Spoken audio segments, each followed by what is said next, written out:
Hello, everyone. This is Rick, and I'd like to share some reflections on my recent article that came out titled Why I Have Empathy for Karen Swallow Prior.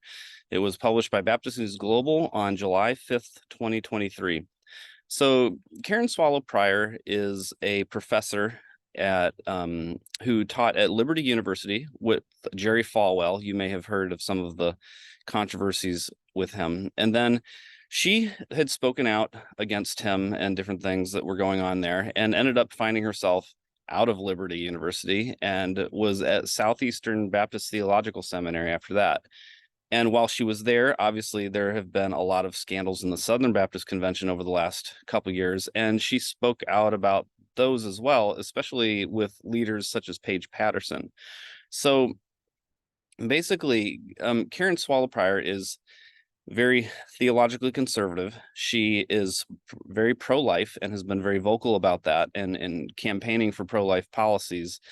But she also ended up having to resign from these very conservative institutions due to speaking out against different abuses that were going on and all of the dynamics that were there. She hasn't really shared a lot of the details about behind the scenes, but you can imagine, what has happened there.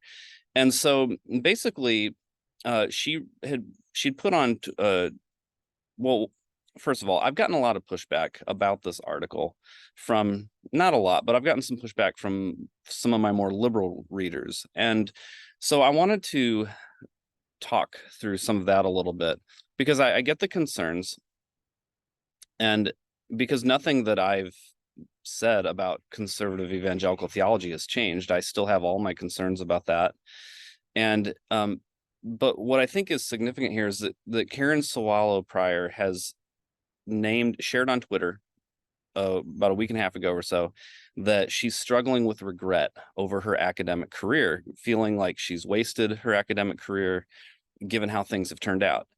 And for me, that's significant on two fronts. One, it's significant because it reminds me of my own story, which I get into in this article to a level of detail that I haven't gone publicly about before.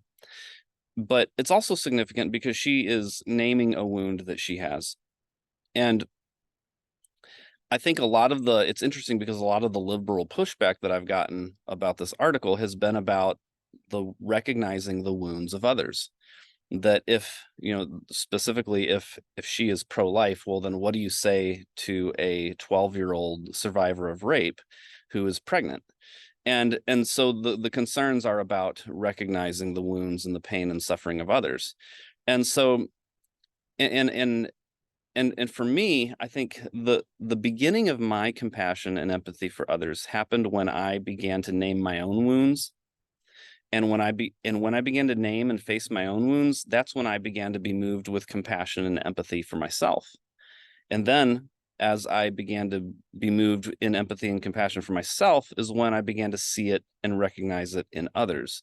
And so I think what's going on here is that we all have many different wonders in life.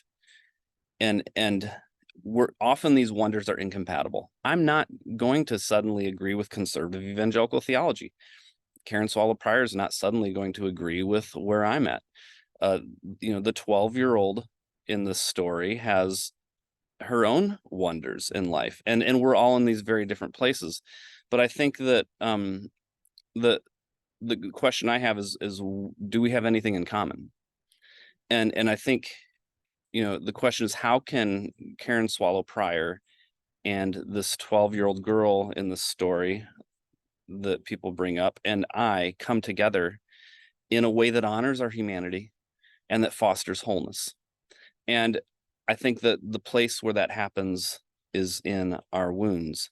When we begin to name our own wounds and our own suffering, and we begin to work through those things, and then we can be moved with compassion and empathy for others and meet together there. And so really this article for me was an exercise in becoming vulnerable about some common wounds that I share with Karen Swallow Prior regarding regret over investing your significant amounts of time in your life into institutions that you no longer see eye to eye on. And so, are we suddenly going to start a church together? No, probably not. But could there be a seed of empathy planted in our hearts for one another, and what might that grow into?